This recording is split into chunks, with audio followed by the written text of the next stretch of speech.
यह क्षेत्र जल, पावक और गगन और समीर से बना हुआ है। जानते हो पानी की जब कमी होती है तो हम डॉक्टर से जाकर जानते हो क्या करते हैं, बोतल चढ़वा लेते हैं। अरे इतना रोज पियो कि बोतल चढ़ाने की आवश्यकता ना पड़े। और ऑक्सीजन की कमी पड़ी तो क्या करते जानते हो? अभी तुम ऑक्सीजन लेने जाओगे तो 1300 में मिल जाएगी। अभी तुम्हें ऑक्सीजन का डब्बा 1300 में मिल जाएगा।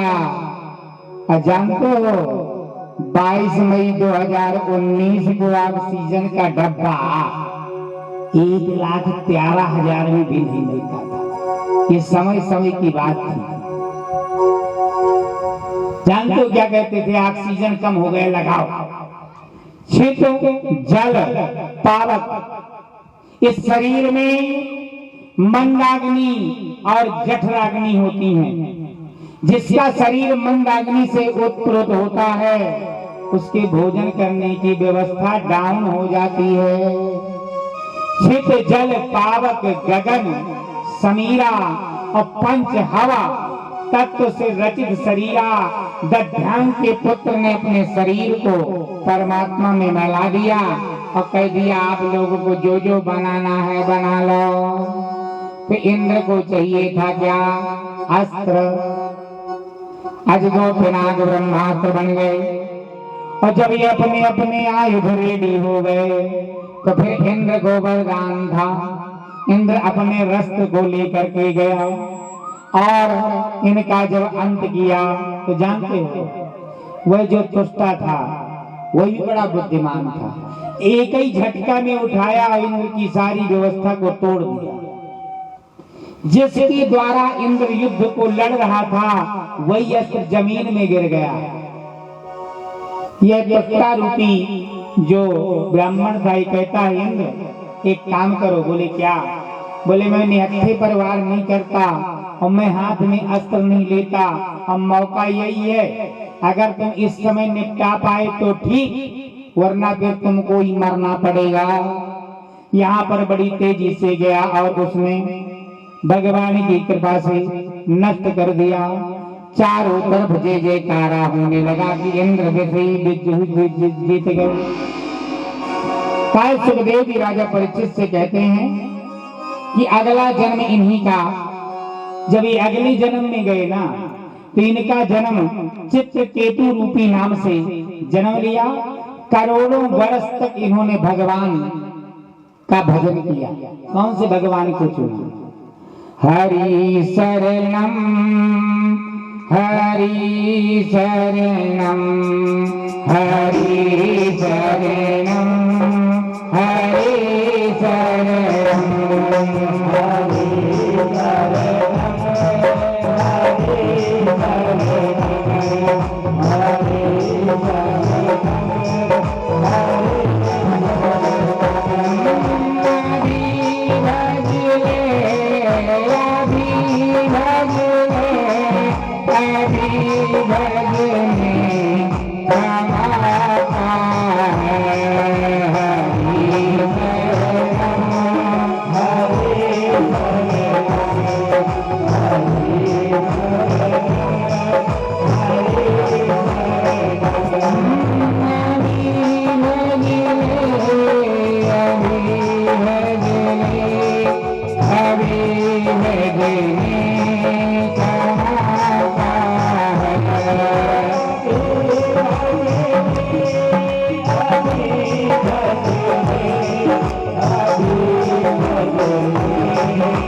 तुष्टा था कि पूर्वत में चित्रकेतु रूपी ब्राह्मण था।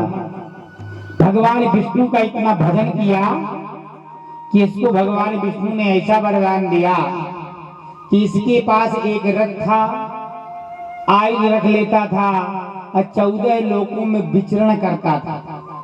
बड़का भारी घमंड हो गया। जब घमंड हो गया तो एक बार ये धोखे से सुमेर पर्वत तरफ चला गया।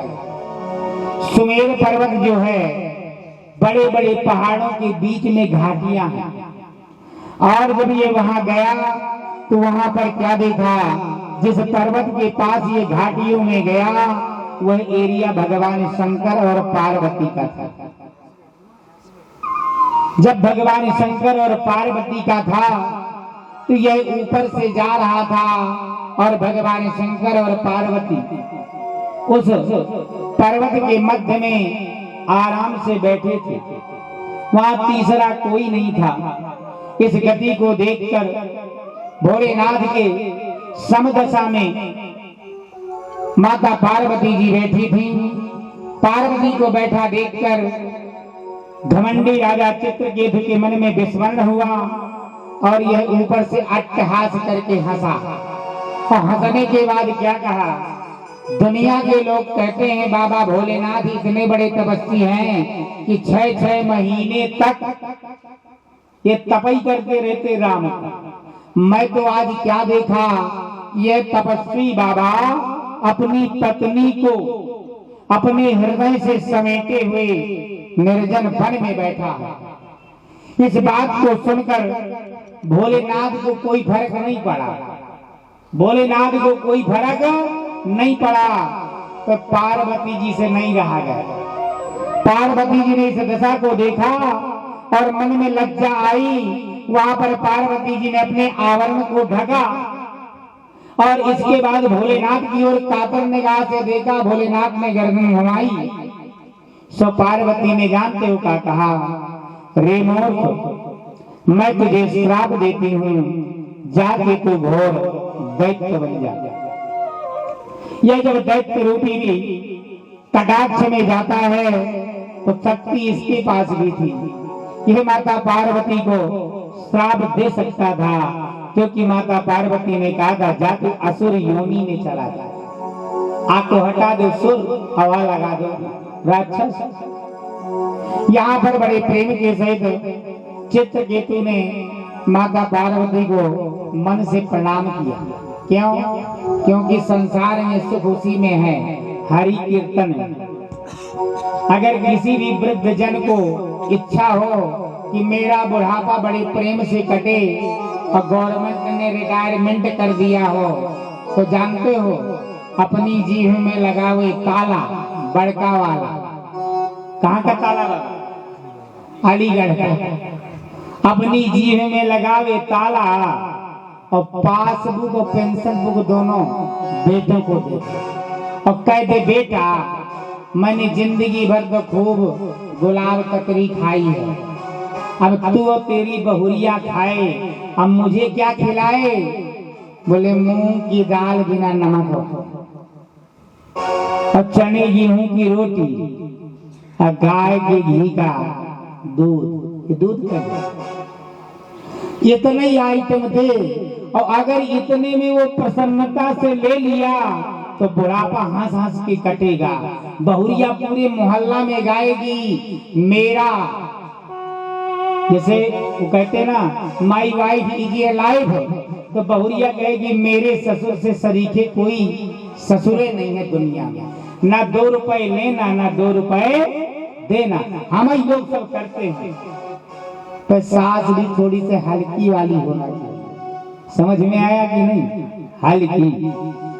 तो यहाँ पर चित्रकेतु बड़े प्रेम के सहित अपने रूप को ग्रहण करके और भगवान शिव की भक्ति में लग जाता है, हरि की। और जो हरि की भक्ति में लगता है तो प्यारे भगवान राम और हरि का जो प्राणी भक्त करता है वो जीवन में कभी कष्ट नहीं पाता। गाय हरि नाम के हीरे मोती, और मैं दिख रहा हूँ गली गली, लूटन वाले लूट ले बंद सारे मचाऊं गली गली हरी नाम के हीरे होते बिखराऊं गली गली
Thank you.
काय हरि का कीर्तन करने वाले, भगवान का भजन करने वाले, संकीर्तन करने वाले, शंकर जी को जल चढ़ाने वाले, परमार्थवाद करने वाले, अपने माता पिता की सेवा करने वाले, सास ससुर को खीर पूरी खिलाने वालों को कभी कष्ट नहीं मिलता। यहाँ पर महाराज कश्यप का 2 विवाह हुआ था। एक पत्नी का नाम था अत्ति और दूसरे का नाम था दिति। बड़ा सुंदर सुखदेव जी राजा परीक्षित से कहते हैं, क्योंकि परीक्षित 22 प्रश्न ट्रैक प्रश्न करते जाता है कि मैंने बहुत अच्छे संदर्भ अपने कुल परंपरा और अपने वंशानुरागियों का सुना है। अब मैं निवेदन करता हूँ कि देवता तो दैत्य, दैत्य कहाँ से पैदा हुए। उन्होंने कहा एक बात बताएं। बोले क्या है? बोले आप क्रम से दिमाग लगाना तभी भेजे में आएगा। इसीलिए जानते हो, इसीलिए सुधांशु जी टीवी की डिबेट में जानते क्या कहते? चिंता न करो, 10 पीढ़ी पीछे चल जाओ, तुम्हारा भी बाप राम ही लाल होगा। अब समझो आप, ये और नहीं समझेंगे हम उसको ओपन नहीं कर सकते। यहाँ पर बड़ी सुंदर दशा थी। तो परीक्षित कहते हैं कि सविता की पत्नी के गर्भ से 8 संतानों ने पैदा लिया। भक्त की पत्नी से 3 पुत्रों ने जन्म लिया और एक कन्या, और धाता की पत्नी से सिनी वाली, राका और मती और 4 पुत्रों ने पैदा हुए। विधाता की पत्नी से पुरीश नामक 5 अग्नियां उत्पन्न हुई और वरुण की पत्नी से चरमणि भृगु जी के जन्म ग्रहण किया। इसके पहले ब्रह्मा जी के पुत्र महायोगी वाल्मीकि जी वरुण के द्वारा उत्पन्न हुए। और वसी को देखकर मित्र वरुणा के वेद का स्खलन होने पर लोगों ने इस दिव्य दृष्टि को देखकर अगस्त्य और वशिष्ठ का योग उत्पन्न हुआ। मित्र की पत्नी रेवती से 3 पुत्र पैदा हुए। देवराज इंद्र की पत्नी से पुलोमा नंदिनी से सती और 3 पुत्रों से बृहत मेढवान स्वयं भगवान विष्णु। बलि की अनुग्रह करते हुए माया से उपेंद्र और उपेंद्र से उनकी पत्नी से कीर्ति का जन्म हुआ। यहाँ पर वेद व्यास जी बड़े प्रेम से कहते हैं कि राजा परीक्षित, अब मैं कश्यप की दूसरी स्त्री दिति के संतान का वर्णन करने जा रहा हूँ। दिति के दैत्य और दानवों के बंदनीय 2 पुत्र हिरण्यकश्यप और हिरण्याक्ष इनका प्राकट हुआ, जिनके विषय में 3 स्कंध में दर्शाया गया है। यहाँ पर बड़े प्रेम के सहित कयाधु के 4 पुत्र जन्म लिया, सहलाद, अनुलाद, रुद्र और प्रहलाद, तथा हिंसिका रूपी एक कन्या ने जन्म लिया। हिंसिका का विवाह विप्रचिति रूपी दैत्य से हुआ और उससे राहु नामक पुत्र पैदा हुआ। जब राहु जन्म ले लिया तो भैया परिवार बहुत आराम से चल रहा था। काय सहला की पत्नी कृति से पंचजन्य नामक रूपी पुत्र पैदा हुआ और प्रहलाद की पत्नी से धमती, उससे 2 पुत्र वदास्पति, अनुलहा और पत्नी से सूर्या उत्पन्न हुए और सूर्या से वास्कल और वास्कल से महिषासुर, महिषासुर से प्रहलाद का पुत्र विरोचन और उनकी पत्नी के 2 पुत्र। और इसके बाद जन्म एक बलि रूपी पत्नी के नाम से उसना, और उसना से बाणासुर, और बाणासुर से बलि, और बलि से भगवान शंकर के आराधक बने। कहा है गणों के मुखिया वन में भगवान शंकर के नगर में रक्षा करने के लिए उनके पास रहते थे। दिति हिरण्यकश्यप और हिरण्याक्ष के अतिरिक्त 49 पुत्रों को जन्म दिया। काय चले मृत 49। जब यह पुत्र जन्म लिया तो सुखदेव जी राजा परीक्षित से कहते हैं कि इनका योग कैसा था। बोले जो यह दिति थी, इसकी जो बड़ी क्या बोलते सगातिन थी, उसका नाम अदिति थी। अदिति सात्विक प्रवृत्ति की महिला थी। वह कोई भी काम अपने पति के बिना अनुमति के नहीं करती थी। एक दिन अदिति माता ने अपने पति से निवेदन किया, मेरी इच्छा है कि मेरे कोई पुत्र जन्म ले। महाराज कश्यप ने कहा, देखिए अगर आपको पुत्र प्राप्ति की तमन्ना है तो आपको एक काम करना पड़ेगा। बोले क्या? बोले अगर अच्छे पुत्र की प्राप्ति करना है तो 1 साल का ब्रह्मचर्य रहना पड़ेगा। तो बोले 1 साल का व्रत तो बहुत कठिन होता है। तो बोले एक काम करो ना, जितने में सहन हो जावे सो आप पयो व्रत धर्म का पालन करो। बोले कैसा होता है? बोले पहले दिन 1 कुल्ला, दूसरे दिन 2, तीसरे दिन 3, पूरे 30 तक जाओ, 30 घूंट, और फिर लौट के आओ 1 में, और फिर 30 में जाओ। जब तुम इस व्रत को रहोगी तो तुम्हारे बड़े सुंदर पुत्र जन्म लेंगे। आज्ञाकारी। इस बात को सुनकर कश्यप जी बड़े प्रेम के सहित अपनी पत्नी अदिति को बताया। अदिति बड़े प्रेम के सहित व्रत को रहने लगी।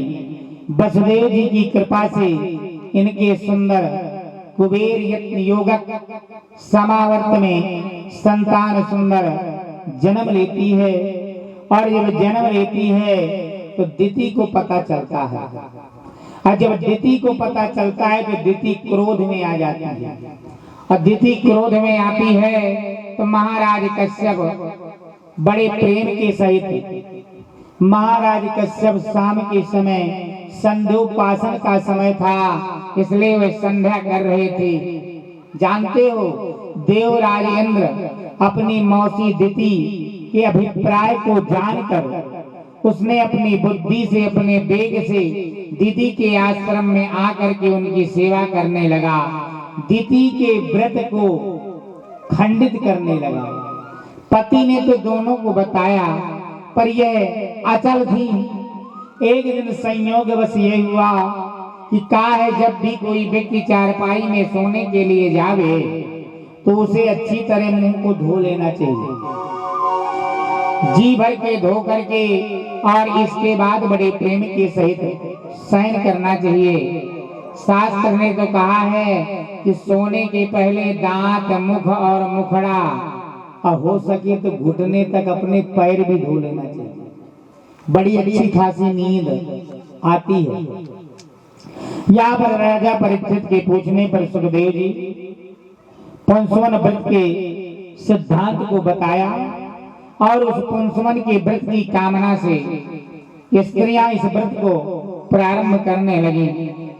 यहाँ पर जब यह झूठी दशा में रात्र में सोती है उस समय इंद्र जी इनके संतान के 7 टुकड़े कर दिए। सभी हाथ जोड़कर इंद्र से कहा, देवराज तो हमें क्यों मार रहे हो? हम तो तुम्हारे भाई मर्दगण हैं। इंद्र ने दिति के पुत्रों के साथ शत्रु भाव रखकर 100 पाई देवता बना लिया। जब दिति की आंख खुली, इसने देखा कि अग्नि के समान तेजस्वी 49 इंद्र के साथ दिति पूछने लगी, इंद्र ये तुमने क्या किया? बड़ी विस्मित हुई। यहाँ पर राजा परीक्षित सुखदेव जी से कहते हैं, यह व्रत कब से प्रारंभ किया जाता है? उन्होंने कहा, मार्गशीर्ष शुक्ल पक्ष प्रतिपदा से यह व्रत प्रारंभ होता है, और पति पत्नी में कोई भी काम कर सकता है, उसको फल दोनों को मिलता है। इसलिए पत्नी रजत धर्म आदि के समय यह व्रत करने के अयोग्य हो जाती है। उस समय इस व्रत का पालन उसके पति को करना चाहिए, और अगर इस व्रत को वह पत्नी करती है तो उसे जरूर सुंदर संतान प्राप्त होती है। तो व्रत बड़ा कठिन का है कि काम करस परित्यागम सद्गुणम जीवात्मनः। यहाँ पर भगवान पक्षपाती दृश्य को बार बार दर्शाते हैं और यहाँ वही स्थिति होती है जैसे करेले की कड़वाहट और अंगूर की मिठास भूमि से ही उत्पन्न होती है। इधर सबकी शक्ति को देखकर अपनी अपनी भक्ति में सब लोग लग गए। सत रज और तम के अनुसार सुख मिलता है। मेरे सर पर लग दोनों लगा अपने ये दोनों हाथ। मेरे सर पर लग दोनों अपने ये दोनों हाथ। देना हो तो